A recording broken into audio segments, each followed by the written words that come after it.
Hello everyone, DR academic channel की इस नई वीडियो में आपका स्वागत है। पिछली वीडियो में मैंने आपको बेसिक मैथमेटिक्स फॉर फिजिक्स का पार्ट फर्स्ट मैंने आपको दिया था। ओके, उसमें मैंने आपको ट्रिग्नोमेट्री, जो कंप्लीट ट्रिग्नोमेट्री थी वो मैंने आपको कंप्लीट उस पार्ट फर्स्ट में मैंने आपको कंप्लीट करवा दी थी। ओके, तो आज इस वीडियो में अपन आगे के जो टॉपिक्स हैं उनको हम कवर करेंगे। ठीक है, तो आज का जो पहला टॉपिक है अपना वो है क्वाड्रेटिक इक्वेशन। क्या है? Quadratic equation. ठीक है, तो हम इस क्वाड्रेटिक इक्वेशन को इसमें कवर करेंगे और आगे के जो टॉपिक्स हैं उनको भी हम देखेंगे। ओके, तो इसमें मैं आपको बता देता हूं, क्वाड्रेटिक इक्वेशन जो आपका है वो 10वीं क्लास का एक टॉपिक है। ठीक है ना, बहुत ही छोटा सा टॉपिक है। इसमें आपको सिंपल एक फॉर्मूला याद रखना है बस। ठीक है ना, इसको हिंदी में बोला जाता है द्विघात समीकरण। क्या बोला जाता है? द्विघात समीकरण। ठीक है, तो द्विघात समीकरण को क्वाड्रेटिक इक्वेशन बोला जाता है। ठीक है ना, तो इसमें देखिए आपको किस तरीके की फॉर्म आपको देखने को मिलती है। द्विघात का मतलब होता है जिसमें दो घात हो। कितनी हो? मैक्सिमम दो घात हो। ठीक है ना, देखिए एक तो होता है लीनियर इक्वेशन, जिसमें आपका होता है इस तरीके से ax प्लस बी बराबर 0। ठीक है ना, इस तरीके का ये होता है आपका लीनियर इक्वेशन। ठीक है ना, और इसमें होता है अपना दूसरा द्विघात समीकरण। ठीक है ना, जिसको क्वाड्रेटिक इक्वेशन बोला जाता है। क्या बोला जाता है? क्वाड्रेटिक इक्वेशन बोला जाता है, जिसमें आपका जो समीकरण होता है, जो इक्वेशन होती है वो कुछ इस तरीके की होती है, ax² plus bx plus c बराबर 0। ठीक है, लेकिन यहां पे आपको एक बात का ध्यान रखना है कि यहां पे ये जो समीकरण है ये द्विघात समीकरण नहीं है। क्या बोला मैंने? ये द्विघात समीकरण नहीं है। अब आप बोलोगे कि सर ये तो द्विघात ही हमको दिख रहा है, क्योंकि इसमें आपने अभी बोला कि मैक्सिमम पावर 2 होनी चाहिए, तो इसमें मैक्सिमम पावर 2 है यहाँ पे, तो ये द्विघात ही तो हुआ।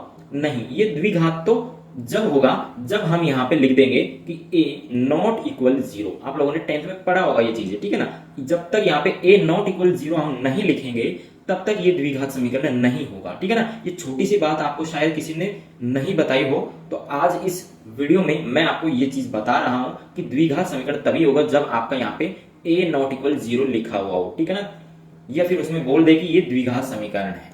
ठीक है ना, तो आप लोग समझ गए कि द्विघात समीकरण किसे कहते हैं। ठीक है, अब यहाँ पे देखिए आपको यहाँ पे जो x होता है, ठीक है ना, यहाँ पे लिखा हुआ x, इसकी वैल्यू आपको फाइंड आउट करनी होती है। ठीक है ना, अब देखिए वैसे तो सिंपली आपने एक मेथड पढ़ा है कि आप इसका गुणनखंड कर दीजिए। ठीक है ना, इसके फैक्टर कर लीजिए और फिर आप यहाँ से x की वैल्यू आप निकाल सकते हैं। और अगर फैक्टर करने पर देखिए कोई कोई इक्वेशन इस तरीके की होती है कि उनके फैक्टर नहीं हो पाते हैं। ठीक है ना, तो उसके लिए यहाँ पे एक फॉर्मूला इस क्वाड्रेटिक इक्वेशन में दिया हुआ है। कौन सा फॉर्मूला है? देखिए वो फॉर्मूला आता है आपका यहाँ पे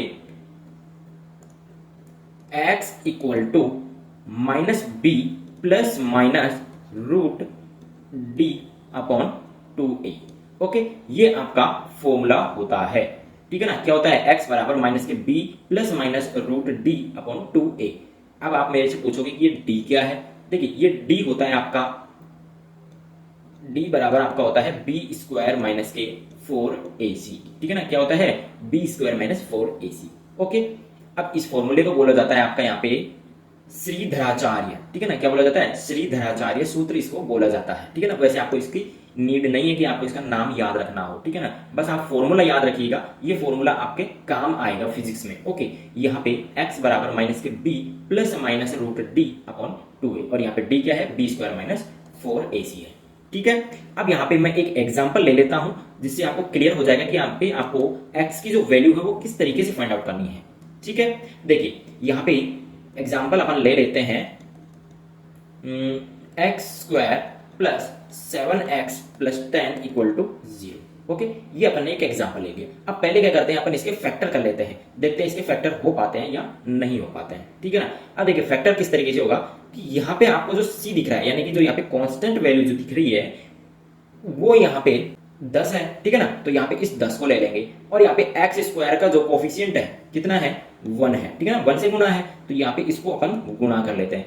जो हमारे पास आएगा उसको अपन ध्यान में रखेंगे और फिर क्या करेंगे, जो यहाँ पे x का कोफिशिएंट है 7, इसको अपन इस तरीके से टुकड़े इसके करेंगे कि यहाँ पे अपने जो जोड़ने या फिर घटाने पर हमारे पास कितना आना चाहिए? 10 आना चाहिए, और जो दो फैक्टर आएंगे उनको गुणा करने पर हमारे पास 10 आना चाहिए। ठीक है ना, तो कौन से ऐसी दो संख्याएं, दो फैक्टर कौन से हैं? एक तो है 5 और एक है 2। ठीक है ना। तो देखिए इनको गुणा करने पर हमारे पास क्या आता है, 10 आता है, और इनको अगर अपन प्लस करें तो कितना आता है हमारे पास, 7 आता है, ठीक है ना। तो अपन यहाँ पे लिख सकते हैं x square plus 5x plus 2x plus 10 equal to 0। Okay, अब यहाँ से क्या करेंगे अपन, x कॉमन ले लेंगे इसमें से, ठीक है ना। तो यहाँ से x कॉमन ले लेंगे तो x प्लस 5, फिर प्लस लगाएंगे, यहाँ से क्या कॉमन आएगा हमारे पास, यहाँ से आएगा 2x। ओके, तो यहाँ पे 2 सॉरी x नहीं आएगा, 2 आएगा कॉमन, तो यहाँ से हो जाएगा x प्लस यहाँ से कॉमन आएगा तो यहाँ पे बचेगा हमारे पास 5 बराबर 0, ठीक है। अब यहाँ से क्या करेंगे अपन, x प्लस 5 दोनों में से कॉमन ले लेंगे, तो यहाँ से x प्लस 5 कॉमन आ गया, और यहाँ पे बचा क्या हमारे पास, x प्लस 2 बचा। ओके, बराबर 0 हमारा चल रहा है, ठीक है।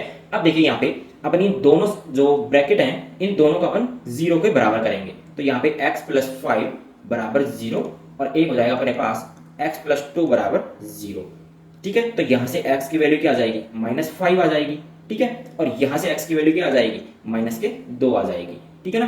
अब आप यहाँ पे देख सकते हो कि द्विघात समीकरण हमारा ये था, इसके अपन ने फैक्टर किए, फैक्टर करने पर हमारे पास जो x की जो वैल्यू आई वो हमारे पास दो वैल्यूज आ गई है, क्या कौन कौन सी, x बराबर -2 और एक -5, ठीक है ना। ये दो वैल्यू हमारे पास आ चुकी है, तो यही हमारे x के वैल्यू होंगे, ठीक है ना। तो इस तरीके से फैक्टर करके आप x की वैल्यूज निकाल सकते हो। अब इसी क्वेश्चन को अपन इस क्वेश्चन के यानी कि इस फॉर्मूले से अपन करके देख लेते हैं कि इसका आंसर भी इस फॉर्मूले से यही आता है या फिर कुछ अलग आता है, ठीक है ना, जिससे अपन को चेक भी हो जाएगा। और एक बात यहाँ पे नोट कर लीजिए कि द्विघात समीकरण, देखिए जितनी मैक्सिमम पावर होगी समीकरण की उतने ही मान x के निकलेंगे। मान लीजिए अगर यहाँ पे पावर 3 होती तो यहाँ पे x के मान 3 आते हमारे पास, ठीक है। अगर 4 होता तो 4 आते, अगर 5 होता यहाँ पे x की मैक्सिमम वैल्यू 5 होती तो हमारे पास x की जो वैल्यूज है वो 5 हमको मिलती, ठीक है। चलिए अपन देखते हैं, अब इस फॉर्मूले से इसको करके देख लेते हैं। तो यहाँ पे देखिए सबसे पहले अपन यहाँ पे देखिए a b c इस तरीके के मान यहाँ पे समीकरण से निकाल लेते हैं। तो देखिए a बराबर क्या होगा, a बराबर हमारे पास देखिए इस समीकरण की तुलना इससे करिए, तो यहाँ पे a बराबर कितना है, 1 है, 1 आ जाएगा। ओके, b बराबर यहाँ पे कितना है, 7 है, ठीक है, और जो c है, c कितना है, 10 है। ओके, अब बस इन मानों को हमको क्या करना है, इस फॉर्मूले में पुट कर देना है। तो यहाँ से x बराबर -a, b कितना है, 7 है, 7 प्लस माइनस रूट, अब देखिए यहाँ पे d नहीं, हम अपन पूरा मान रखेंगे, तो यहाँ पे b स्क्वायर यानी कि b का मान 7 है, 7 स्क्वायर माइनस का 4 इंटू a कितना है, 1 है, 1 इंटू c कितना है, 10 है। ओके, तो यहाँ पे b स्क्वायर माइनस 4ac की वैल्यू रख दी, और 2 इंटू 1, भाई a की वैल्यू 1 है ना, ठीक है। चलिए आगे यहाँ पे x बराबर, इसका कैलकुलेशन करना है तो -7 प्लस माइनस रूट, अब देखिए यहाँ पे 7 का स्क्वायर कितना हो जाएगा, 49 माइनस ये हो जाएगा अपने पास 40। ओके, ये हो जाएगा 40 और अपॉन में हो जाएगा 2, ठीक है। चलिए आगे यहाँ पे x बराबर -7 प्लस माइनस यहाँ से 49 में से 40 गया तो 9 बचेगा, रूट 9 हो जाएगा और अपन में 2, ठीक है ना। अब यहाँ से क्या आ जाएगा, -7 प्लस माइनस 3 क्यों लिखा, क्योंकि जो 9 है इसका वर्गमूल कितना होता है, 3 होता है, ठीक है, अपॉन में 2 हो जाएगा, ठीक है। अब देखिए यहाँ से अपन अलग अलग वैल्यूज लेंगे, अलग अलग लेने का मतलब है कि यहाँ पे पहले अपन प्लस लेंगे, ठीक है ना, भाई प्लस माइनस है ना दोनों, तो यहाँ पे से क्या करेंगे, पहले अपन प्लस के लिए हल कर लेते हैं। तो प्लस के लिए क्या हो जाएगा, -7 प्लस 3 अपॉन 2, ठीक है। तो इसको सॉल्व करेंगे, क्या आ जाएगा अपने पास, यहाँ पे -4 अपॉन 2, तो ये हो जाएगा -2, तो यहाँ पे -2 एक वैल्यू तो अपने पास आ चुकी है -2, ठीक है। सेकंड वैल्यू यहाँ पे क्या हो जाएगी, माइनस के लिए, तो माइनस के लिए क्या हो जाएगा, -7 -3 अपॉन 2, ठीक है। ये कितना हो जाएगा, -10 अपॉन 2, तो ये कितना हो जाएगा, -5। भाई दूसरी वैल्यू भी हमारे पास आ गई, यानी कि ये दोनों वैल्यू वही है जो हमने फैक्टर करके निकाली थी, यानी कि ये फॉर्मूला है वो इसमें परफेक्ट बैठ गया, यानी कि अपना जो फॉर्मूला है वो यही होगा, ठीक है। तो याद रखिएगा इस फॉर्मूले को, जिस इक्वेशन का फैक्टर नहीं होता है उसी में ये फॉर्मूला पुट करना है, बाकी आप जिस इक्वेशन को फैक्टर करके कर सकते हो, x का मान फैक्टर करके निकाल सकते हो, तो वहां पे फैक्टर ही करिएगा, ठीक है ना, उसमें ज्यादा अच्छा है, ठीक है ना। चलिए तो अपना क्वाड्रेटिक इक्वेशन में इतना ही अपन को देखना था, ठीक है ना। चलिए अब आगे अपन देख लेते हैं यहाँ पे नेक्स्ट टॉपिक कौन सा है। चलिए अगला अपना जो टॉपिक है वो है ग्राफ। क्या है, ग्राफ, ठीक है ना। ग्राफ क्या होता है, ग्राफ एक ऐसा टॉपिक है जो कि आपको है ना हर डेरिवेशन में, आपको कुछ डेरिवेशन को छोड़ के सभी डेरिवेशन में आपको देखने को मिल जाएंगे, क्योंकि उनके ग्राफ के जो क्वेश्चन है वो आपसे एग्जाम में पूछे जाते हैं। ठीक है ना। तो अपन ग्राफ को जरूर देख लेते हैं। तो यहाँ पे पहला जो ग्राफ है वो है अपना स्ट्रेट लाइन। कौन सा है? Straight line. और स्ट्रेट लाइन का मतलब होता है सीधी रेखा। कैसी रेखा? सीधी रेखा, ठीक है ना। तो यहाँ पे सीधी रेखा का मतलब है, जैसे आप मान लीजिए कोई इस तरीके का ग्राफ है, तो यहाँ पे एक तो ये ग्राफ ये हो गई, ठीक है ना, या फिर ये ऐसे हो गई या ऐसे हो गई, ठीक है ना। इस तरीके से, इस तरीके की जो सीधी रेखाएं हैं ये स्ट्रेट लाइन ग्राफ होता है, ठीक है ना। तो इस तरीके के ग्राफ कौन से होते हैं? स्ट्रेट लाइन वाले ग्राफ होते हैं, ठीक है ना। तो आपको इस तरीके के ग्राफ इसमें पढ़ने हैं। ओके, चलिए तो स्टार्ट करते हैं। पहला है स्ट्रेट लाइन। स्ट्रेट लाइन का यहाँ पे समीकरण है y बराबर mx प्लस सी। अब यहाँ पे देखिए इसके इक्वेशन किस तरीके से होंगे। जैसे मान लीजिए पहला हो गया अपना 2x प्लस 5, ठीक है ना। तो ये हो गया अपना स्ट्रेट लाइन का लीनियर इक्वेशन होता है इसमें। कैसा इक्वेशन? लीनियर इक्वेशन, ठीक है ना। यहाँ पे इस इक्वेशन में आप देखिए, यहाँ पे जो m है वो m होता है आपका स्लोप। क्या होता है? स्लोप। स्लोप का मतलब होता है ढलान, ठीक है ना। जैसे मान लीजिए इस तरीके का कोई ग्राफ होता है तो ये इस तरीके की ये ढलान होती है, ठीक है ना। ये जो ढलान है इसी को हम m से रिप्रेजेंट इसमें करते हैं। और जो c है, c का मतलब होता है यहाँ पे इंटरसेप्ट। इंटरसेप्ट का मतलब होता है कि ग्राफ को उस लाइन ने कहां पे काटा, ठीक है ना। तो वो वैल्यू होती है यहाँ पे c की, जो कि इंटरसेप्ट होती है, ठीक है ना। चलिए आगे देखिए यहाँ पे। चलिए तो इसको एक एग्जांपल से अपन समझ लेते हैं कि इसका जो ग्राफ है वो किस तरीके से बनेगा, ठीक है ना। अपने अभी एक एग्जांपल लिया था, चलो दूसरा एग्जांपल ले लेते हैं। जैसे एग्जांपल अपना है 2x y बराबर, ठीक है ना। इस इक्वेशन के अकॉर्डिंग अपन ले लेते हैं, ठीक है ना। तो y बराबर होता है अपने यहाँ 2x प्लस 2, ठीक है ना। देखिए अब इसमें अपन क्या करते हैं? ग्राफ बनाते हैं। तो देखिए इस तरीके से अपन को ग्राफ बनाना है। अब देखिए यहाँ पे x बराबर अपन कोई वैल्यू पुट करते हैं, जैसे 0 पुट करते हैं तो y बराबर कितना आता है अपने पास? 2 आता है, ठीक है ना। तो यहाँ पे देखिए x बराबर यहाँ पे 0 है तो y बराबर कितना है? 2 है, ठीक है ना। तो यहाँ पे 2 आ जाएगा। ओके, अब x बराबर अपन को क्या करना है? यहाँ पे 1 पुट करना है, अगली वैल्यू 1 पुट करना है, ठीक है ना। 1 पुट करेंगे तो यहाँ पे अपना 1 आ जाएगा, ठीक है ना। यहाँ पे 1 आ जाएगा और y कितना आ जाएगा? 4 आ जाएगा, ठीक है ना। इस तरीके से यहाँ पे 4 आ जाएगा, ठीक है। तो यहाँ पे क्या हो जाएगा अपना?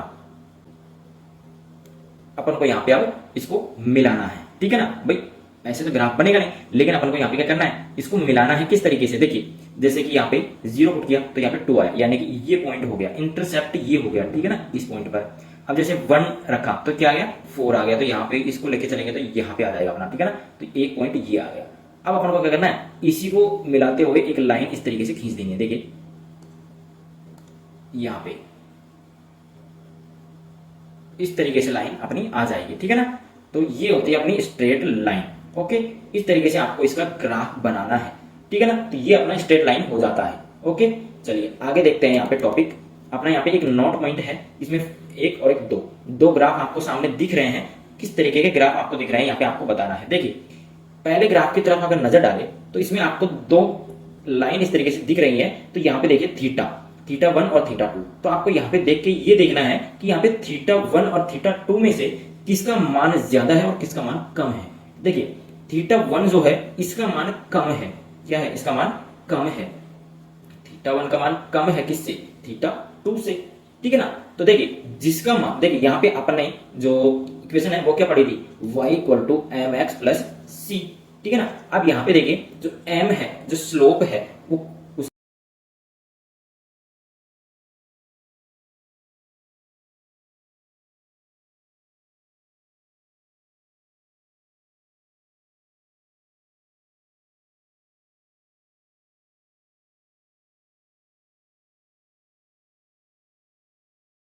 चलिए आगे यहाँ पे देख लीजिए फाइंड स्लोप। अब देखिए अब अपन स्लोप ज्ञात करते हैं। स्लोप ज्ञात करने का फॉर्मूला किस तरीके से आपको निकालना है, ठीक है ना। देखिए यहाँ पे अपन एक ग्राफ देख लेते हैं। इस तरीके से एक ग्राफ बना लेते हैं, ठीक है ना। मान लीजिए कि स्लोप अपन ने ये ले लिया, ठीक है ना, ये अपन ने स्लोप ले लिया। अब इसमें क्या करना है? अपन को स्लोप निकालना है, ठीक है ना। इस ग्राफ का क्या निकालना है? स्लोप निकालना है। तो हम यहाँ पे इतना, सिर्फ इतना स्लोप अपन निकालेंगे, यानी कि ए बी, ठीक है ना। इस ए और बी के बीच में तो अपन क्या करेंगे? यहाँ पे एक ट्राइंगल का बना लेते हैं, ठीक है। ट्राइंगल बना लेते हैं इस तरीके से। अब क्या करेंगे? अपन यहाँ पे वैल्यू देखेंगे कि यहाँ पे वैल्यू क्या है और यहाँ पे वैल्यू क्या है और यहाँ पे क्या है और यहाँ पे क्या है। देखिए इसको अपन मान लेते हैं x1 और इसको मान लेते हैं x2, ठीक है ना। इसको मान लेते हैं अपन y1 और इसको मान लेते हैं y2। ओके, अब देखिए यहाँ पे जो हमारे पास जो स्लोप निकलेगा वो किस तरीके से निकलेगा। देखिए अपन इस दूरी को कैसे निकालेंगे भाई?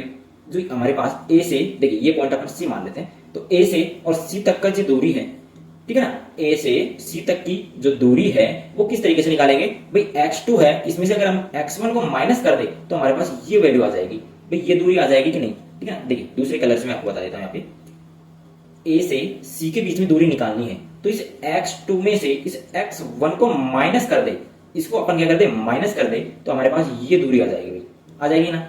तो यहाँ पे देखिए अपोन में x2 माइनस x1 होगा, ठीक है ना, और ऊपर क्या होगा y2 माइनस y1, क्योंकि हमको ये दूरी भी तो चाहिए ना, ये दूरी अपन को चाहिए, तो इस y2 यानी कंप्लीट y2 दूरी में से अगर y1 को माइनस कर दे इसको, तो हमारे पास y2 यानी कि y2 माइनस y1 हम अपन यहाँ पे लिख देंगे, तो y2 माइनस y1 यही हमारा क्या होता है, m होता है। ये m का फॉर्मूला हो जाता है, इस तरीके से स्लोप अपन निकाल सकते हैं, ठीक है ना। और इसी के बराबर होता है अपना tan थीटा, ठीक है ना, मैंने आपको बताया था m बराबर tan थीटा होता है, ठीक है ना।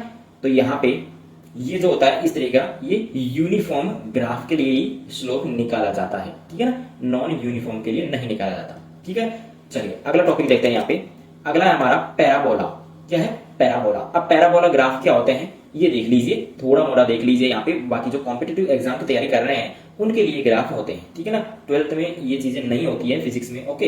अब यहाँ पे देखिए फर्स्ट ग्राफ आपको नजर आ रही है, यहाँ पे आपको बस थोड़ा सा आपको देख लेना है यहाँ पे कि जिसका मुंह y एक्सिस यानी कि प्लस y एक्सिस की तरफ अगर खुला हुआ है, यानी कि ऊपर की तरफ, ठीक है ना, ऐसे इस तरीके की एक त्रिशूल जैसे डिजाइन इस तरीके से बन रही है, ठीक है ना, तो उसका समीकरण होता है y बराबर ए एक्स स्क्वायर। क्या होता है, y बराबर ए एक्स स्क्वायर होता है, ठीक है।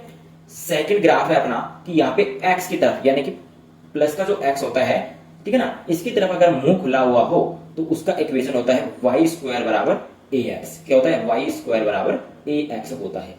अब क्या करना है, इन दोनों ग्राफों का उल्टा कर देना है। अब उल्टा हो गया तो देखो ये त्रिशूल जो है वो उल्टा हो गया, तो इस तरीके से हो गया, तो इसका इक्वेशन में क्या होगा, क्या फर्क दिख रहा है आपको, सिर्फ यहाँ पे जो माइनस साइन है वो आया बस, ठीक है ना, और वही काम यहाँ पे हुआ है, ठीक है ना। बस इतना ही आपको यहाँ पे पैराबोला में लिखना है, यानी कि याद रखना है, ओके। चलिए अगला देखते हैं। यहाँ पे स्पेशल ग्राफ। देखिए ये जो ग्राफ है ये आपका फिजिक्स में काम आएगा, लगभग सभी डेरिवेशंस में ये काम आता है, ठीक है ना। ये होता है आपका जैसे होता है ना कि डायरेक्ट प्रोपोर्शनल, ठीक है ना, प्रोपोर्शनल यानी कि समानुपाती का, ठीक है ना। जैसे मान लीजिए कि ये इक्वेशन है y समानुपाती है किसके, 1/x की, किसके है 1/x की, यानी कि x के क्या है, व्युत्क्रमानुपाती है, ठीक है ना। तो उसका ग्राफ कुछ इस तरीके से होता है, ठीक है ना, इस तरीके से, ठीक है ना, ऐसे ढलान सी हो जाती है, ठीक है ना। और अगर बात करें कि यहाँ पे अगर इस इक्वेशन को y समानुपाती x डायरेक्टली प्रोपोर्शनल कर दे तो उसका ग्राफ क्या हो जाएगा अपना, स्ट्रेट लाइन, ठीक है ना, ऐसे कांस्टेंट ग्राफ हो जाता है, ठीक है ना, इस तरीके से हो जाता है, ठीक है ना। जितनी वैल्यू x की बढ़ेगी उतनी y की बढ़ेगी, ठीक है ना। इस तरीके का ग्राफ क्या होता है, y डायरेक्टली प्रोपोर्शनल x का होता है, ठीक है ना। तो इस ग्राफ को आप याद रखिएगा, ये 12th वालों के लिए बहुत ही ज्यादा इंपॉर्टेंट हो जाता है, ये ग्राफ आते हैं, पूछता है एग्जाम में, ओके। चलिए अगला टॉपिक देख लेते हैं यहाँ पे अपन। देखिए अगला टॉपिक है अपना डिफरेंशिएशन, बहुत ही इंपॉर्टेंट टॉपिक है भाई, ये तो आपको पढ़ना ही पढ़ना है, इसके बिना तो फिजिक्स है ही नहीं, ठीक है ना। तो इसका मतलब होता है हिंदी में अवकलन है। वैसे आप लोगों ने पढ़ रखा है, ठीक है ना, 11th में भी पढ़ा है, और जो अभी 11th में आए हैं उनके लिए ये है डिफरेंशिएशन, बहुत ही नई चीज है वैसे तो, ठीक है ना, बट है बहुत ही सिंपल, ठीक है ना। अब पहले आप डिफरेंशिएशन के जो फॉर्मूले मैंने आपको नीचे यहाँ पे लिख रखे हैं उनको जानने से पहले आप डिफरेंशिएशन का मतलब तो समझ लो कि डिफरेंशिएशन कहते किसे हैं, इसका मतलब क्या है और इसकी जरूरत क्या पड़ी है, ठीक है ना। तो इसका मतलब होता है कि आपको यहाँ पे टुकड़े करना। देखिए ये जो ग्राफ है ये छोटे छोटे टुकड़ों से मिलकर बना है, इस तरीके से छोटे छोटे टुकड़ों से मिलकर बना है, ठीक है ना। तो वहां पे उन टुकड़ों को इसके टुकड़े करने होते हैं, ठीक है ना। देखिए इसके टुकड़े करने होते हैं, ओके। तो देखिए जैसे कि मैंने आपको अभी ग्राफ बताया, किस तरीके का आपको मैंने इस तरीके से एक ग्राफ बताया था, ठीक है ना, इस तरीके से, उसमें मैंने आपको इस तरीके से आपको इस स्लोप को निकालना बताया था। तो स्लोप का फॉर्मूला क्या आया था, y2 minus y1 upon x2 minus के x1, ठीक है ना। तो ये हमारा पास फॉर्मूला आया था। अब इस फॉर्मूले को अपन को है ना इस तरीके से लिखना होता है कि वो डिफरेंशिएशन कहलाता है, ठीक है ना। देखिए जैसे अपन ने इसको y2 माइनस y1 को किस तरीके से लिखेंगे, dy लिखेंगे भाई, y2 में से डिफरेंस हो रहा है y1, ठीक है ना, यानी कि y1 और y2 में डिफरेंस हो रहा है, ठीक है ना, यानी कि इन दोनों के बीच की दूरी निकल रही है, तो इसको अपन dy से लिखेंगे, ठीक है ना। और ये कितनी दूरी है, बहुत ही छोटी दूरी है। मैंने आपको बताया ना कि यहाँ पे ये छोटा टुकड़ा बिल्कुल इतनी सी दूरी है कि आपको यहाँ पे दिखेगी भी नहीं, ठीक है ना, इतनी छोटी दूरी है, इसलिए इसे डी वाई से लिखते हैं। और अगर थोड़ी बड़ी दूरी हो, यानी कि अगर इसका डिफरेंस थोड़ा बड़ा हो, तो उसको अपन डेल्टा वाई से लिखते हैं, ठीक है ना, जो कि अपन को दिख जाती है, ठीक है ना, तो उसको अपन डेल्टा वाई से लिखते हैं। लेकिन ये बहुत ही छोटी है, ठीक है ना, तो इसको अपन डी वाई से लिखते हैं। और इसी तरीके से ये हो जाएगा अपना डी एक्स। तो यही क्या होता है, डिफरेंशिएशन होता है। बस इतनी सी बात है और कुछ नहीं है डिफरेंशिएशन। ओके, अब इसके आपको फॉर्मूले याद कर लेना है सिंपली। ओके, बस फॉर्मूले में ही है वो, ज्यादा और तो कुछ नहीं है। देखिए फॉर्मूला आपको सामने है, यहाँ पे 7 फॉर्मूले ये हैं और 6 फॉर्मूले ये हैं, ठीक है, और कुछ 2 फॉर्मूले यहाँ पे स्पेशल जो कि आपके काम आते हैं। ओके, इनको आपको याद कर लेना है, ठीक है ना। आप लोगों ने पढ़ रखे हैं, तो मैं आपको यहाँ पे इनके बारे में ज्यादा कुछ नहीं बताऊंगा, बाकी आप इनको याद कर लीजिएगा, ठीक है ना। यहाँ पे लिखा हुआ है कि इनके जो डिफरेंशिएशन है वो क्या होंगे, तो आपको ये चीजें याद कर लेनी है। जैसे कि ये यहाँ पे ट्रिग्नोमेट्रिक है, तो इनके डिफरेंशिएशन क्या होंगे वो यहाँ पे लिखे हुए हैं, ठीक है ना। और नीचे यहाँ पे 2 फॉर्मूले हैं, जो कि यहाँ पे है कि कोई भी 2 चीजें हैं उनका डिफरेंशिएशन किस तरीके से निकलेगा। तो यहाँ पे क्या करेंगे अपन, फर्स्ट वाले को एज इट इज रख देंगे, दूसरे वाले का डिफरेंशिएशन कर देंगे, प्लस दूसरे वाले को एज इट इज और फिर पहले वाले के कर देंगे, ठीक है ना, इस तरीके से हो जाएगा। और इसी तरीके से ये है अपना भाग वाला, ठीक है ना, दोनों का अगर दोनों इस तरीके से अपन में लिखे हुए हैं, तो देखिए यहाँ पे अपन ऊपर वाले का पहले करेंगे। यहाँ पे एक बात का ध्यान रख लेना, इस तरीके से नहीं कर देना कि पहले नीचे वाले का कर दिया, ठीक है ना। यहाँ पे करना है अपन को पहले ऊपर वाले का, क्योंकि अभी बीच में माइनस साइन है, अगर ये प्लस का होता तो फिर चल जाता, ठीक है ना। तो यहाँ पे ध्यान रख लेना है, नीचे वाला जो संख्या है यानी कि v है, तो v को हम अपन एज इट इज रख देंगे, फिर u का कर देंगे, माइनस u को एज इट इज रखेंगे, v का कर देंगे, फिर अपॉन में क्या करेंगे अपन, नीचे वाली जो संख्या यानी कि v है तो v का अपन स्क्वायर करेंगे, ठीक है ना। तो इस तरीके से अपना ये फॉर्मूले हो जाते हैं डिफरेंशिएशन के, ठीक है ना। अब नेक्स्ट टॉपिक अपना इंटीग्रेशन। इंटीग्रेशन है, बहुत ही इंपॉर्टेंट है। अब इंटीग्रेशन का मतलब होता है एरिया निकालना, ठीक है ना, किसी भी पार्ट का एरिया निकालना, ठीक है ना। जैसे मान लीजिए ये इतना पार्ट है ये, ठीक है ना। अब इसका एरिया निकालना है, तो इसका एरिया किस तरीके से निकलेगा, देखिए आपको मैं यहाँ पे जूम करके बता देता हूँ, छोटी सी चीज आपको बताना चाहता हूँ। यहाँ पे देखिए मैंने यहाँ पे छोटे छोटे रेक्टेंगल बनाए थे, ठीक है ना, क्या बनाए थे, रेक्टेंगल बनाए थे, आयत बनाए थे यहाँ पे इस तरीके से। तो इनका अपन को निकालना है एरिया, लेकिन फिर भी यहाँ पे बीच में देखिए ये इतनी सी ये जगह रह रही है, तो ये जगह रह जाती है, ठीक है ना। तो इसमें क्या करते हैं अपन, छोटे से छोटे एरिया को भी अपन इंटीग्रेशन से निकाल सकते हैं, ठीक है ना। तो इसलिए मैंने ये रखे हैं, ठीक है ना। तो देखिए अब इसको करना किस तरीके से है, एरिया किस तरीके से निकलेगा, तो यहाँ पे अपन क्या करेंगे, इसका निकालेंगे y1 का, ठीक है ना। तो यहाँ पे dA1 हो जाएगा y1 का dx, ठीक है ना, y1 dx हो जाएगा। इसी तरीके से a2 निकालेंगे तो dA2 बराबर y2 dx, ठीक है ना, भाई इसका भी निकालेंगे, ठीक है ना। तो इसी तरीके से बहुत सारे टुकड़े हो जाएंगे, तो उन सभी को अपन क्या करेंगे, ऐड कर देंगे। तो ऐड करने पर हमारे पास आता है dA का इंटीग्रेशन। देखिए ऐड का यहाँ पे इस तरीके से साइन लगा देते हैं, भाई इनको ऐड करना है तो इस तरीके से साइन लगा देंगे। इसको बोला जाता है समाकलन का साइन। क्या बोला जाता है, समाकलन का साइन, ठीक है। ये होता है ना इस तरीके से सांप जैसा, ये होता है अपना समाकलन का साइन। ओके, तो यहाँ पे dA बराबर y1 dx plus y2 dx plus y3 dx, इसी तरीके से yn dx, हम जितने भी dx हमारे पास जितने भी पार्ट यहाँ पे बनेंगे उन सभी को अपन क्या कर देंगे, एक साथ ऐड कर देंगे। तो ऐड करेंगे तो हमारे पास टोटल एरिया निकलेगा, भाई निकलेगा कि नहीं, ठीक है ना। तो अपन क्या करेंगे यहाँ पे, आप देखिए यहाँ पे जो इंटीग्रेशन होता है ना ये सांप जैसा, ये अपने इस d को है ना ये खा जाता है, यानी कि ये d कैंसिल हो जाता है इससे, ठीक है ना। तो हमारे पास बचेगा a, तो a बराबर हमारे पास आ जाएगा इंटीग्रेशन y dx, ठीक है ना, क्या आ जाएगा, इंटीग्रेशन y dx, ठीक है ना। भाई जोड़ा है, सभी को जोड़ा है। अब इस प्लस साइन को बीच में से हटा के अपन ने क्या कर दिया, बस ये सांप लगा दिया इधर, ठीक है ना। तो यहाँ पे y dx हो जाएगा। तो यही हमारे पास फॉर्मूला होता है, ठीक है ना, इस तरीके से एरिया निकालने का। तो आपको इंटीग्रेशन का मतलब समझ में आ गया होगा। इंटीग्रेशन का मतलब क्या होता है, एरिया निकालना, क्या होता है, किसी भी पार्ट का एरिया निकालना, ठीक है ना, छोटे छोटे टुकड़े करके, ठीक है ना। अगला यहाँ पे देखिए फॉर्मूले, इसके फॉर्मूले भी कुछ इस तरीके से ही है। देखिए इसकी एक बात और मैं आपको बता देता हूँ कि जो डिफरेंशिएशन आपने देखा अभी, किस क्या देखा, डिफरेंशिएशन, तो इसका क्या होता है, ये उल्टा होता है इंटीग्रेशन, ठीक है ना, ये एक दूसरे के उल्टे होते हैं, ठीक है ना। तो आपको यहाँ पे फॉर्मूले भी उल्टे ही दिखेंगे। जैसे कि यहाँ पे देखिए 1 dx, वहां पे क्या था, कांस्टेंट का 0 था, लेकिन यहाँ पे कांस्टेंट क्या है, 1 है, तो इसका क्या हो जाएगा यहाँ पे x प्लस सी, ठीक है। प्लस सी इसलिए है क्योंकि ये इनडेफिनेट इंटीग्रेशन है, ठीक है ना, अनिश्चित समाकलन है। निश्चित में क्या होता है, हमको यहाँ पे लिमिट दे दी होती है, तो उस लिमिट को रखने पर हमारे पास सी कांस्टेंट नहीं आता है, ठीक है ना। जैसे कि यहाँ पे ट्रिग्नोमेट्रिक के फॉर्मूले हैं, ठीक है ना, कुछ स्पेशल ये भी है, ठीक है ना। इस तरीके से ये फॉर्मूले आपको याद कर लेने हैं। इसकी पीडीएफ मैं आपको टेलीग्राम चैनल पे प्रोवाइड करवा दूंगा, टेलीग्राम चैनल ज्वाइन कर लेना, डिस्क्रिप्शन में लिंक दिया हुआ है, ठीक है। अब अपन एक लास्ट टॉपिक और देख लेते हैं जो कि है अपना लॉग। क्या है? लॉग। बहुत ही सिंपल, बस आपको 4-5 जो ये 3-4 फॉर्मूले हैं इन्हीं को याद कर लेना बस, और ये कुछ वैल्यूज हैं। जैसे कि यहाँ पे log 1 की वैल्यू होती है 0, लेकिन ध्यान रखना इसका बेस 10 होना चाहिए, तब इसकी वैल्यू 0 होगी। अगर बेस अगर चेंज हो गया तो इसकी वैल्यू भी चेंज हो सकती है, तो आपको वहां पे ध्यान नहीं देना है। वैसे बेसिक इसकी वैल्यू है ना 1 की 0 ही होती है, log 1 की वैल्यू कितनी होती है? 0 होती है, ठीक है ना। log 10 की वैल्यू 1 हो जाती है, log 100 की वैल्यू 2 हो जाती है, और log 1000 की वैल्यू 3 हो जाती है। तो आपको ये वैल्यूज ध्यान रख लेनी है, ठीक है ना। अब यहाँ पे log 2, log 3, log 4 ये आपने 11th में पढ़ रखे हैं, वैसे उनकी वैल्यूज भी आपको याद रख लेनी है, ठीक है ना। ये न्यूमेरिकल्स के लिए काम देती है, ठीक है ना। अब ये फॉर्मूले हैं, 4 फॉर्मूले हैं, इसमें आपको ये थोड़ा सा ध्यान रखना है कि ln a, इस ln का मतलब होता है log बेस e, ठीक है ना। ये इसका ln का मतलब होता है, ठीक है ना। और ln a यानी कि log बेस e a होता है, ठीक है। अब ये फॉर्मूला है log m इंटू n, तो ये हो जाता है log m plus log n, ठीक है ना। और अगर यही चीज अगर इस तरीके से अपॉन में हो तो यहाँ पे माइनस साइन आ जाता है, ठीक है ना। अगर इंटू में हो तो प्लस और भाग हो तो माइनस, ठीक है। और अगर m की पावर n हो जाए तो ये पावर क्या हो जाती है? आगे आ जाती है, और एज इट इज लिख देते हैं, यानी कि m log n, ठीक है ना, सॉरी n log m, ठीक है ना। ये आपका फॉर्मूला हो जाता है, ठीक है।